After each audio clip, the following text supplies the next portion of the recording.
요한복음 1장 14절부터 18절의 말씀을 우리 한 목소리로 같이 읽습니다. 시작.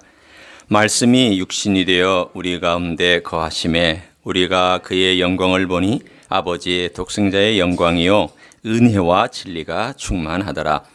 요한이 그에 대하여 증언하여 외쳐 이르되 내가 전에 말하기를 내 뒤에 오시는 이가 나보다 앞선 것은 나보다 먼저 계심이라 한 것이 이 사람을 가르킴이라 하니라. 우리가 다 그의 충만한 데서 받으니 은혜 위에 은혜로라. 율법은 모세로 말미암아 주어진 것이요 은혜와 진리는 예수 그리스도로 말미암아 온 것이라. 본래 하나님을 본 사람이 없으되 아버지 품속에 있는 독생하신 하나님이 나타내셨느니라. 아멘. 새해가 되면 우리 마음에 새로운 결심을 합니다. 이 결심을 하면 나름 삶의 방향도 좀 바꿔보고 또 새로운 계획도 세워보고 어떤 의미에서 보면은 그 계획을 세우는 것 자체가 기분이 좋기도 합니다. 그러나 또 우리가 한 가지 아는 게 있습니다. 계획을 세워도 잘 안 이루어질 것도 역시 알고 있습니다. 그래서 우리는 말을 듣고 말을 하기도 하죠. 작심삼일이라. 그러면 또 사람들이 말하기를 3일마다 작심해라. 그러면 또 새로운 일들을 행할 것이다. 가만히 1년의 삶을 되돌아보면 어떤 분은 비교적 잘 성취하시는 분이 있고 어떤 분은 계획은 잘 세우시지만 늘 중간에 삼천포로 빠지시는 분들이 있습니다. 그래서 제가 이렇게 목회하면서 쭉 뭐 다 자세히 아는 건 아니지만 대충 보면 일들을 잘 계획 세워서 완성하고 그래도 한 70%, 80% 나름 본인이 원하는 어느 정도를 이루어가는 분을 보면은 의지가 강한 분들입니다. 반대로 일을 계획을 세우지만 그 일이 중간에 다른 길로 가기도 하고 엉뚱한 것들로 이렇게 발전해가는 그런 분들을 보면 정서적이고 감성적이고 또 감정적인 분들이 그런 방향으로 가기도 합니다. 저는 어디에 해당될까요?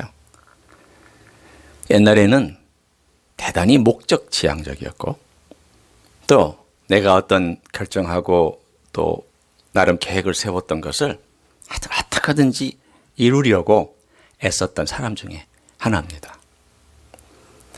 저희 부부가 결혼해서 얼마 안 됐을 때 이제 달라스에서 공부하고 있었거든요. LA에 그때 어머니가 늘 이제 계셨으니까 어머니를 뵈려고 방학 때 이렇게 차를 타고 쭉 여행을 합니다. 그러면 올 때 여행하고 갈 때 여행하잖아요. 그래서 오가는 길에 국립공원을 우리가 들릴 수 있는 데는 많이 들려봤습니다. 오가는 길에 이제 좀 갈 수 있는데 그때마다 저희 부부가 약간의 갈등을 한 적이 있습니다. 약간이라고 하기에는 어떨 때는 좀 약간보다 좀 더 셌고요. 이해하시겠죠, 여러분? 어떤 것인지? 다른 것이 아니라 뭘 먹을까? 어디 가서 먹을까? 하는 그게 늘 긴장이 있었습니다. 저는 목적 중심이니까 달라스에서 LA를 가면 빨리 가자. 그리고 가는 길에 맥도날드나 햄버거나 빨리 먹을 수 있는 뭐 그 당시 데니스나 길가에 있는 것 먹고 빨리 도착하자. 왜? 우리의 목적지가 LA니까. 그러나 제 아내는 꼭 그렇지는 않아요. 가는 길에 왜 우리 그렇게 서둘러서 가야 되느냐. 맛있는 것도 먹고 또 먹을 수 있는 것도 먹어야 되지 않느냐. 그 당시에는 우리가 알고 있는 이런 모바일 폰에 앱이 없었고 모바일 폰도 없었을 때이지 않습니까? 그러면 어떻게 해야 모르는 도시, 모르는 지방에 가서 음식점을 찾을 수 있습니까? 안내 데스크를 찾아가야 됩니다. 그러면 나는 좀 빨리 지나가고 싶은데 먹고 길거리에 있는 음식점 먹고 빨리 지나가고 싶은데 아내는 꼭 도시에 들려야 됩니다. 그래서 약간 중간 도시라도 들려서 안내, 인포메이션 데스크에 가서 필요한 모든 자료들을 다 수집합니다. 그 다음에 그 안내 데스크에 열려 있으면 그 사람에게 묻습니다. 이 동네에서 추천할 만한 맛집이 있습니까? 그러면 그 사람이 너 뭘 좋아합니까? 이렇게 물어보면서 일본 식당 이런 게 있고 중국 식당이 있고 한국 식당은 거의 없었으니까 그리고 이런 멕시칸 식당이 있고 이런 음식들이 있다고 정보를 줍니다.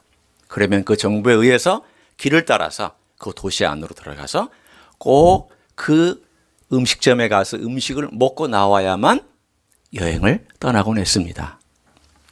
그러니 저하고 제 아내하고 여행을 가다가 그게 문제가 되면 어떤 일들이 터지겠습니까? 나는 빨리 가자. 아내는 왜 빨리 가느냐? 먹고 가자. 그것도 맛있는 거, 혹은 먹을 수 있는 것, 그나마 우리 수준에 먹을 수 있는 것을 들렸다 가자. 이것 때문에 우리가 이 달라스하고 LA를 오가면서 긴장하고 갈등을 겪었던 적이 몇 번 있었습니다. 지금 가만히 생각해 보니까 내가 왜 그때 이렇게 꼭 빨리 가야만 했을까? 그렇다고 내가 LA에 와서 뭘 바쁘게 할 일도 없었습니다. 시간 약속을 제가 비즈니스인처럼 하는 것도 아닙니다. 학생이었으니까. 제가 무슨 약속이 있습니까? 1분 1초를 다투어서 비즈니스 약속을 했겠습니까? 제가 무슨 모임에 가서 강사로 뭘 하기 위해서 정신없이 왔었어야만 했겠습니까? 아무것도 없습니다. 단지 목표를 그렇게 세웠으니까 가야 된다. 제 아내는 여행을 하다가 기분 좋은 일 있으면 거기서 좀 머물면 어떠냐? 또 그걸 즐기면 좀 어떠냐? 하루 좀 늦게 가면 어떠냐? 그리고 하루 좀 늦게 가서 우리의 삶을 좀 풍요롭게 맞으면 어떠냐? 이러한 사실은 생각을 갖고 있었습니다. 그때 제가 좀 더 여유를 있었으면 삶을 좀 풍성하게 살 수 있었을 텐데 지금은 제가 그 아내의 길을 쫓아갑니다. 그게 행복의 또 지름길이기도 하고 제 노후가 보장되는 길이기도 합니다. 그렇게 살아야 노후에 밥이라도 얻어먹고 살 수 있기 때문이기도 하죠. 그러나 그런 사실은 유치한 노후에 밥을 얻어먹겠다는 그것보다도 살다 보니까 삶이라는 게 꼭 내가 목표를 정해놓고 출발해서 그 목적지에 쫙 가는 것만이 전부가 아니구나 라는 사실을 많이 깨달았습니다. 그때 한두 시간 좀 헤매면 어떠고 여행하면서 그때 한두 시간 조금 더 걸리면 어떻고 그때 좀 더 여유 있게 삶을 가진들 달라질 게 별로 없었는데 아니 오히려 더 좋을 뻔했었는데 나는 왜 그걸 이렇게 늦게 알았을까? 여러분 그것은 내 안에 있었던 목적 중심의 삶이라고 하는 그것이 나를 지배했기 때문입니다. 어쩌면 제가 제 자신의 삶을 쭉 돌아보면서 이런 생각을 했습니다. 그래, 내가 왜 그렇게 됐지? 물론 기질도 있습니다. 그리고 남자라는 어떤 성향도 있을 수 있습니다. 그러나 내가 살아오면서 너무 쫓기며 살았구나. 그리고 내가 도달할 어떤 목표를 세우고 여기에 부지런히 도달하려고 너무 나를 드라이브 했구나. 그러다 보니까 목적지에 도달하지 않는 것은 실패한 인생처럼 나를 여겼구나. 그래서 내 자신을 돌아볼 때 내가 목적지에 도달했지만 하나님의 도움을 의지하고 도달한 것일까? 아니면 내 의지로 도달한 것일까? 많은 경우 내 의지로 도달했던 것을 발견했습니다. 성경은 그것을 뭐라고 얘기하는가? 자기 충족, self-sufficiency라고 얘기합니다. 하나님이 제일 싫어하시는 것 중에 하나가 뭘까요? 죄 짓는 거 싫어하시죠. 또 하나님 말씀 안 듣는 거 하나님 안 좋아하세요. 그러나 하나님이 정말 싫어하시는 거 하나 있습니다. 정말 하나님이 제일 어떤 의미로 보면은 그건 아니다. 그건 내가 받아들일 수 없다라고 하는 한 가지. 여러분 그게 딱 단어 하나로 self-sufficiency입니다. 제가 그 말을 한번 사전에서 찾아봤어요. 형용사로 self-sufficient라고 하는 단어를 찾아봤더니 좋은 의미, 그냥 중간적인 의미, 뉴트럴한 의미로는 자급자족할 수 있는 그 뜻이에요. 그러나 이게 성경에서 쓰이거나 이것이 우리의 신앙에서 쓰일 때는 이런 의미입니다. 거기 사절에도 나와 있어요. 자부심이 강한, 오만한, 자만심이 강한, 교만한, 거만한. 그리고 제가 설명을 덧붙여서 얘기하자면 자기로 충족되어 있는, 자기로 충만한, 그 말이 self-sufficient입니다. 이 self-sufficient는 감성적인 사람에게도 있을 수 있고 의지적인 사람에게도 있을 수 있습니다. 왜 그럴까요? 나라고 하는 사람이 내 삶의 모든 주인공의 역할을 감당하고 내 기분, 내 욕망, 내 충족감, 그것이 내 목표라면 목표의 성취감, 그리고 관계라면 관계를 풍만하게 누릴 수 있는 자신감, 나는 뭐든지 잘할 수 있다라고 하는 교만함, 내가 하면 된다라고 하는 그것 등등등 모든 것들을 다 포함해서 하나님께서 제일 경계하시는 내용이 self-sufficient한 자세입니다. 그런데 오늘 요한복음 1장 14절을 보면 그 반대가 나옵니다. 그 반대, 완전 반대예요. 오늘 이 요한복음 1장 14절부터 18절까지를 우리에게 보여주시는 내용이 뭐냐? 내가 너희들에게 God sufficient한 삶이 뭔지를 보여주겠다. self-sufficient한 삶이 아니라 God, 그 삶의 모습을 오늘 요한복음 1장 14절에서는 딱 한 절로 요약해주고 있습니다. 첫째, 말씀이 육신이 되었다. 말씀. 제가 이것을 설명할 때 이렇게 여러분에게 설명을 드렸던 것을 기억하실 겁니다. 하나님은 계획을 세우시고 하나님은 마음속에 이 모든 그림들을 구상하셨을 때 이 그림과 계획을 그대로 말씀으로, 바깥으로 표현된 말씀으로, 그리고 직접 천지를 창조하시는 일로 실행하셨던 분이 누구냐? 예수님이라는 말씀을 나눴습니다. 그게 말씀이란 뜻입니다. 말씀은 표현됐다는 뜻이고, 말씀은 실행됐다는 뜻이고, 말씀은 표현돼 밖으로 나와서 표출되었기 때문에 그것이 이루어졌다는 것이고, 그래서 하나님의 이성과 하나님의 계획을 그대로 100% 실행하신 분입니다.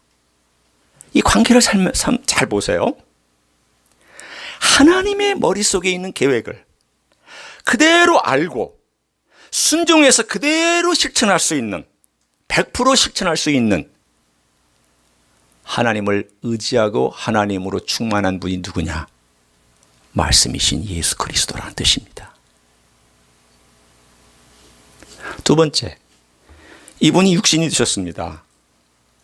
이것은 하나님의 계획이었고 하나님께서 인류를 구원하시기 위한 것이었는데, 그것은 기꺼이 자기를 낮추는 것이었고 축소시키는 것이었고, 어떤 의미에는 사실은 말도 안 되는 이야기를 예수님께서 이 땅에 인간으로 오셔서 그대로 순종하셨습니다. 왜 그랬을까요? 하나님으로 충만했기 때문입니다. 세 번째, 오늘 본문의 14절에 있는 그 내용대로 우리 가운데 거하셨습니다. 우리 가운데 텐트를 치셨습니다. 죄인과 함께 텐트를 치셨고, 죄인과 함께 어울리셨고, 죄인과 함께 드셨고, 죄인과 함께 울었고, 죄인과 함께 목말라 했고, 죄인과 함께 이 삶을 걸어 다니셨습니다. 왜 그러셨을까요? 그분의 삶이 하나님께서 주신 사명, 가서 인간을 구원해야 되겠다. 아버지, 제가 기꺼이 그렇게 하겠습니다. 말씀이 육신이 되어 우리 가운데 거하심에 우리가 그 영광을 보니, 네 번째, 그 영광을 봤다고 그랬는데 사실은 그 영광은 감춰진 영광이었습니다.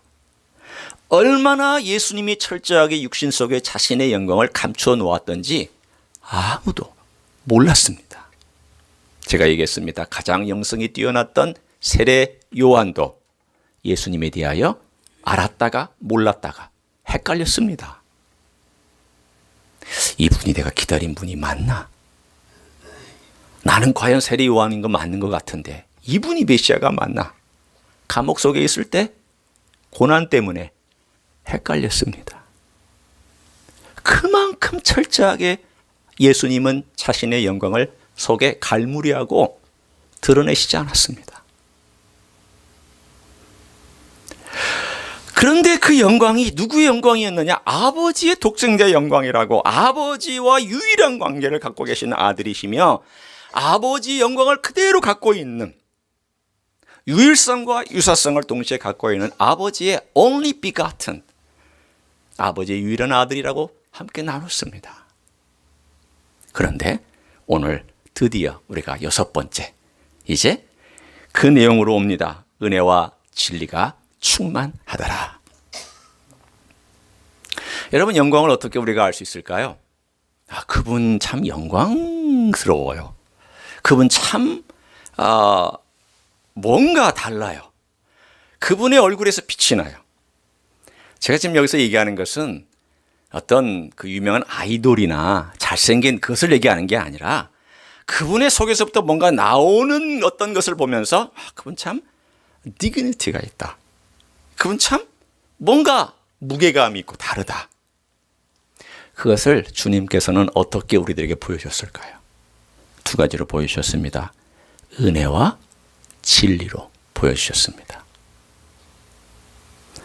여러분, 영광은 성경책 이렇게 들고 가슴에 끼고 걸어가는 거 영광 아닙니다. 요즘 이렇게 들고 다니는 분들도 없더라고요. 요즘은 다 그냥 덜렁덜렁 이렇게 들고 다니시지, 요즘은 이렇게 성경책 가슴에 끼고 아주 보물인 것처럼 들고 다니는 분들 별로 없어요. 옛날에는 이게 가식처럼 보였는데 요즘은 또 이게 귀하게 여기는 또 모습이에요. 요즘은 뭐 성경책 아예 집에 딱 모셔놓고 다 이 모바일 폰 앱으로 다 보시잖아요. 여러분 중에서도 그게 익숙하신 분들이 있죠. 뭐 성경책 굳이 들고 다니느냐고. 근데 여러분, 모바일 앱으로 보는 것은요, 한계가 있습니다. 성경책 딱 펴고 책 펴고 보는 것이 어떤 의미로 보면 의미가 있습니다. 젊은 세대는 어떻게 얘기할지는 모르겠어요. 그러나 하여튼 그렇습니다. 오늘 주님께서 이것을 통하여 우리들에게 말씀해 주고 있는 정말 주님의 영광이 은혜와 진리라는 것 통해서 어떻게 드러났느냐. 그 내용이 요한복음 전체 이야기인데 제가 그 중에서 예수 그리스도의 은혜와 진리가 나타났던 7가지의 기적을 여러분과 함께 간단하게 보면서 어떻게 은혜와 진리가 그 사건 속에서 나타나는지를 보려고 합니다. 어느 날 주님께서 초청을 받으셨습니다. 갈릴리 가나에 가셨습니다. 결혼식이 벌어졌습니다. 결혼식은 일주일간 진행됩니다. 중간에 3일째 혹은 4일째 되는 날 포도주가 떨어졌습니다. 포도주는 그 시대에 잔치에서는 뺄 수 없는 필수품이었습니다. 여론이 먹는 그런 음료수 정도가 아닙니다. 이거는 석회질이 많은 그 유대 땅에 포도주가 없다라는 것은, 맹물을 먹으라는 것은 나보고 석회질이 있는 물을 먹으라는 뜻이냐, 요 뜻이고, 나를 박대하는 것이냐, 요 뜻입니다. 떨어졌습니다. 아마도 가난한 부부였을 겁니다. 그 시대의 기록을 보면 가난한 부부들은 돈을 빌려서 결혼식을 했습니다. 지금도 그런 사람들이 많습니다. 그리고 평생 갚아야 됩니다. 그런 돈이 없는 이 부부는 포도주를 적게 준비했습니다. 생각보다 손님들이 많이 왔습니다. 모자랐습니다. 그때 예수님께서 말씀합니다. 마리아의 부탁을 듣고 항아리에 물을 채워라. 채웠습니다. 그래서 채우자마자 갖다 줘라. 갖다 줬습니다. 갖다 줄 때 언젠가 이 물이 포도주로 변한지는 모르지만 그들이 나눠지면서 포도주로 변한 것을 알게 되었고, 이것을 드디어 연회장과 그리고 하인들이 이미 알았고, 마리아는 그것을 보면서 알았고, 그리고 모든 잔치에 참여한 사람들이 은혜를 입었습니다. 오늘 이 사건에서 제일 먼저 제가 왜 이 사건을 제일 길게 다루고 있느냐, 예수 그리스도의 은혜와 진리가 어떻게 여기에서 드러나는가를 보려고 합니다. 예수님 하신 말씀이 뭘까요? 진리입니다. 그분이 뭐라고 말씀하셨을까요? 항아리에 물을 채워라, 갖다 줘라. 우리는 진리를 생각하면 고상한 어떤 원칙, 가난한 자를 도와줘라, 또는 이 세상의 정의를 위해서 일해라, 정직해라, 이 세상의 정부를 위해서 기도해라, 그리고 영적인 싸움을 위해 싸워라, 이런 것들을 생각하시겠지만 주님께서 첫 번째 표적으로 보여주신 것은 아주 단순한 진리의 말씀, 항아리에 물 채워라. 여러분이 이것에 무슨 의미를 두시겠습니까? 갖다 줘라. 여러분이 그 말 자체로 가지고 무슨 의미를 두시겠습니까? 그런데 왜 그게 의미가 있습니까? 주님이 말씀하셨기 때문입니다. 주님이 말씀하신 이 말씀은 그분의 입에서부터 나오는 순간 진리입니다. 그 진리를 들었던 사람들이 얻었던 효과가 뭐냐면 은혜입니다. 누가 제일 은혜를 입었을까요? 자, 여러분, 이 사람들 속에서 첫 번째 표적 속에서 제일 은혜를 입었던 사람은 누굴까요? 네? 하인들? 그거는 제일 먼저 알아차린 사람들이죠. 제일 은혜를 입은 사람이 누굴까요? 아, 그럼요. 신랑 신부죠. 제일 욕을 얻어먹을 뻔했다가 제일 은혜를 입었잖아요. 첫 출발할 때 잘못하면 수치를 당할 뻔했고 빚을 질 뻔했고 많은 욕을 얻어먹을 뻔했던 이 부부가 예수님의 은혜로 말미암아 새 출발을 멋지게 할 수 있었습니다. 두 번째는 갈릴리에 있는 왕의 신하의 아들이 죽어갑니다. 찾아왔습니다. 예수님이 가버나움까지 가시지 아니하고 그 왕의 신하에게 이렇게 말씀합니다. 가라, 네 아들이 살았다.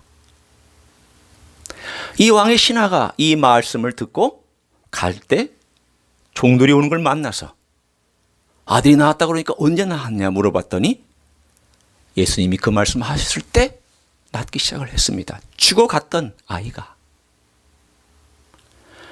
누가 제일 은혜를 입었습니까? 아버지와 아들이죠. 어떤 말씀 하셨습니까? 아들이 나았다. 네 아들 나았다. 오늘 이 사건을 보면 주님의 진리의 말씀이 선포되는 순간 은혜를 입는 사람들이 나옵니다. 세 번째, 38년 된 병자가 있었습니다. 베데스다 연못에 있었던 남자입니다. 아무도 그 사람을 도와주지 않았습니다. 단지 식구들은 그냥 메어다가 거기다 갖다 놨든지 아니면 그 사람이 거기서 그냥 먹고 자면서 있었던지 그거는 아무 설명이 없지만 아무도 도와주지 않는 외롭고 38년 동안 정말 낫기를 원했던 불쌍한 남자. 이 38년은 이스라엘이 광야에서 헤맸던 시간을 상징하기도 합니다. 이스라엘 전체 영적인 이야기이기도 합니다. 주님이 뭐라고 말씀하셨습니까? 뭐라고 진리를 선포하셨습니까? 일어나 내 자리를 들고 걸어가라. 너무 심플하고 너무 실제적인 진리를 선포해 주셨습니다. 그러자 그 남자가 벌떡 일어나서 그냥 걸어간 것도 아니고 자기가 누워있던 자리를 들고 걸어갔습니다. 누가 은혜를 입었습니까? 38년 된 그 병자가 은혜를 입었습니다. 네 번째, 5,000명이 모여있는 자리에 사람들이 굶고 있습니다.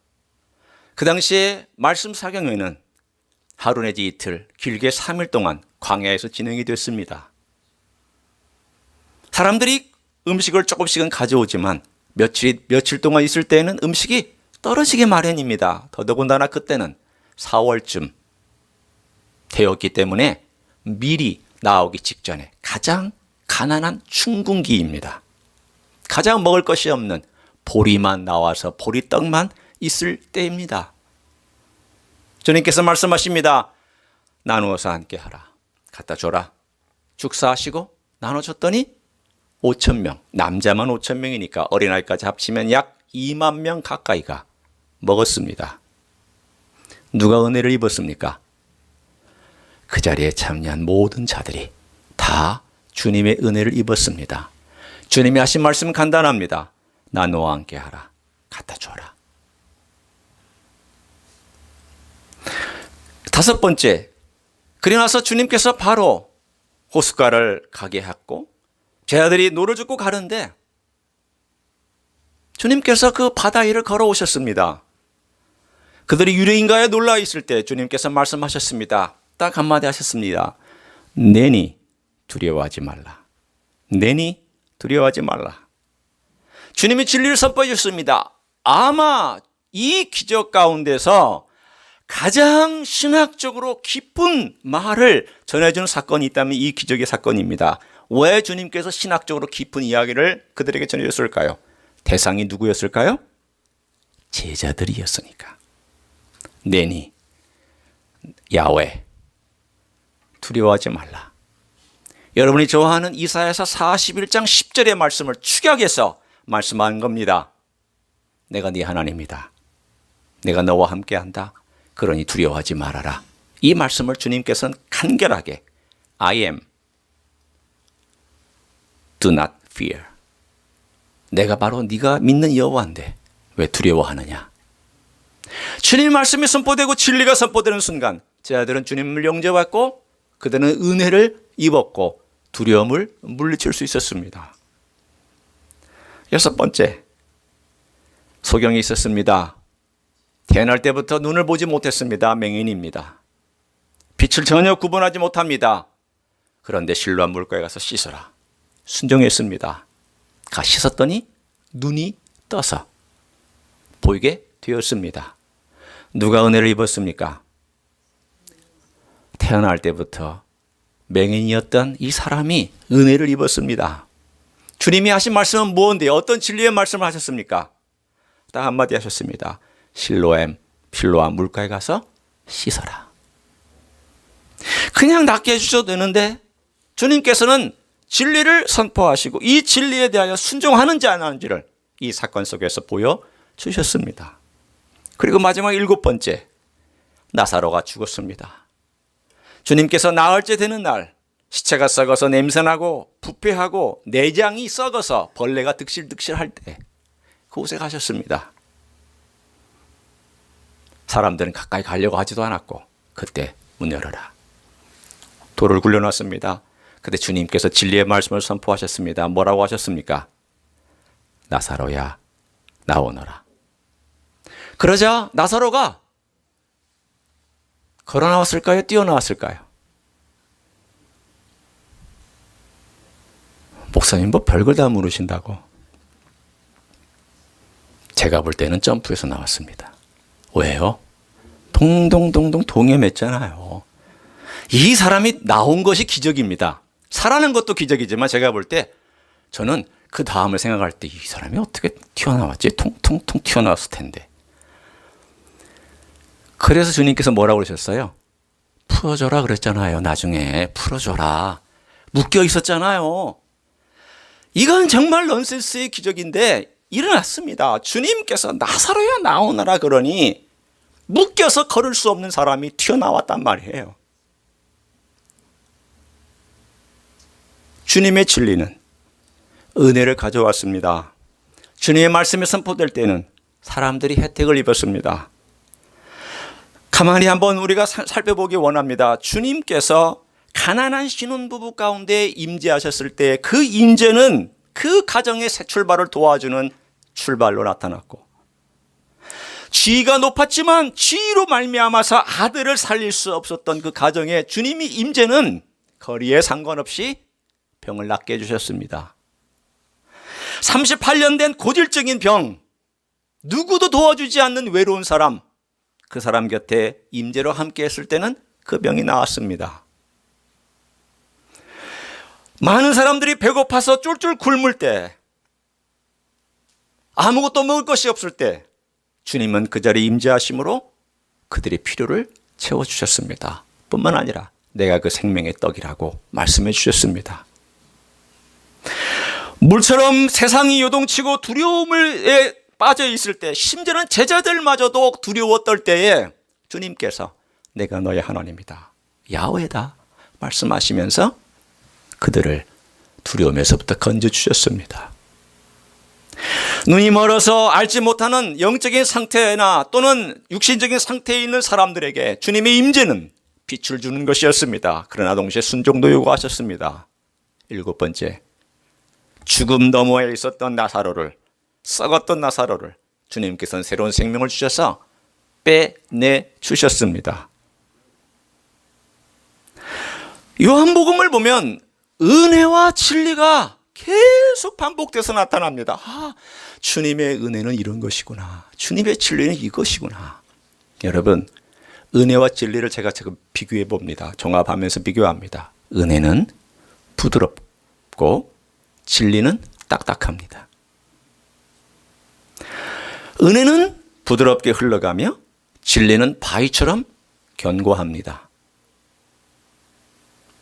우리가 은혜 때문에 용서받고 복음에 안기지만 진리가 있기 때문에 죄인인 것을 압니다. 우리가 진리 앞에 섰을 때에는 내 자신이 아무것도 아니구나, 내가 진리대로 살지 못하는 것을 알지만 은혜 때문에 용서받고 하나님의 자녀가 됩니다. 진리는 직선 같고 은혜는 곡선 같습니다. 그러나 이 두 가지가 같이 있기 때문에 우리는 그 놀라운 하나님의 멋진 영광을 경험하고 살아갑니다. 왜일까요? 이 모든 말씀이 주님이 선포해 주신 말씀입니다. 이 말씀을 듣는 순간 우리는 이대로 하면 되겠구나. 순종합니다. 따라갑니다. 당장의 열매가 맺히지 않아도 주님께서 언젠가 그렇게 걸어가기로 작정한 사람에게 무엇을 허락하실까요? 은혜를 허락하여 주십니다. 사랑하는 성도 여러분, 오늘 우리가 걸어가면서 우리가 경험하고 우리가 추구할 것이 있다면 요한복음 1장부터 우리에게 얘기하고 있는 가장 중요한 주제는 주님의 임재입니다. 주님의 임재입니다. 내가 너희와 함께 33년 있었다. 내가 잠시 떠나고 나서 성령께서 너희와 함께 하심으로 내가 여전히 너와 함께 임재할 것이다. 그리고 성령님 그분의 사역이 끝날 즈음에 내가 재림하여 내려와서 너희와 함께 영원히 텐트를 치고 거할 것이다. 주님께서 우리와 함께 하시는 사역을 한마디로 종합하면 주님의 임재입니다. 요한복음도 그걸 계속 얘기합니다. 성령님이 오실 것이다. 성령님이 가르치실 것이다. 중간에 보면 그 이야기가 계속 나오고, 앞에서는 예수님의 사역이 계속 나오고, 예수님이 용서가 나오고, 그래서 하나님 백성이 되는 얘기가 나오고, 예수님의 살과 피를 먹는 얘기가 나오고, 그래서 우리가 어떻게 해서 하나님 진리이신 주님께서 이 땅에 오셔서 그 모든 것들을 행하셨으며 나를 믿는 자, 나를 먹는 자, 나를 마시는 자는 살겠다, 은혜를 입겠다, 구원받겠다고 말씀하시는 요한복음 1장부터 끝까지가 그 이야기입니다. 사랑하는 성도 여러분, 저는 이렇게 적용하고 싶습니다. 여러분이 우리 교회를 위하여 기도할 때마다 다른 구체적인 것들을 위해서 기도하시면 저도 감사하고 또 감사합니다. 또 그렇게 저도 감사를 표시할 것입니다. 그러나 딱 한 가지만 짧게 내가 기도해야 될 때 기도해야 된다면 한 가지만 위해서 기도해 주십시오. 주님의 임재가 분명하고 주님의 임재가 강력하고 주님의 임재가 은혜와 진리로 분명하게 드러나는 교회가 되게 하여 주시옵소서. 1분이면 됩니다. 1분이면 됩니다. 2018년 우리가 추구할 것 딱 한 가지. 인간의 위대함을 추구하고 싶지 않습니다. 인간의 업적을 추구하고 싶지 않습니다. 그거 추구해 봤더니 나로 충만해졌습니다. self-sufficient하게 됐습니다. 내가 잘난 줄 알았습니다.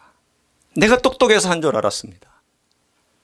내가 내 재능으로 한 줄 알았습니다. 입으로는 아니라고 그랬지만 속으로는 그래도 내가 수고했지, 내가 애썼지, 내가 노력했지, 내가 이만큼 할 수 있었지. 나도 모르게 그런 교만이, self-sufficient한 마음이 내 안에 들어와서 자리 잡고 주님을 이렇게 밀어냈습니다. 우리가 그거를, 주님은 기뻐하시지 않습니다. 예수님은 이 땅에 오셔서 아버지로 sufficient한 삶을 살았습니다. 말씀이셨지만 이 땅에 내려오셔서 육신을 입으셨고 우리와 함께 거하셨고 아버지 영광을 갖고 계셨지만 그것을 감춰주셨고 오직 믿음으로만이 볼 수 있게 해주셨으며 아버지와 동등한 분이시지만 동등한 위치에 있지 아니하시 이 땅에 내려오셔서 우리와 함께 계셨고 그러나 또 아버지 자리로 올라가셨으며 언젠가 우리를 데리러 오실 것이고 그분에게 나타나는 모든 영광은 은혜와 진리가 수반되어 나타나는 것이다. 그렇습니다. 주 임재 예수교회가 바라는 것이 있다면 주님의 임재요. 그 임재로 말미암아 우리의 삶 속에 주님의 진리, 주님의 말씀과 주님의 은혜 이 두 가지만 꼭 붙잡고 가자. 그리고 이 두 가지가 늘 삶의 열매로 나타나기를 원하자. 인간이 충만해지는 것이 아니라 주님으로 충만해지고 아버지 하나님으로 충만해지고 성령님으로 충만해지는 것을 우리가 찾자. God sufficient, Jesus sufficient, Holy Spirit sufficient. 그거면 됩니다. 그거면 우리는 넉넉히 이 세상에서 주님 인정받고 승리하는 하나님의 사람이 될 줄로 믿습니다. 그런 주님의 종들이 되기를 예수님의 이름으로 축원합니다. 기도하시겠습니다.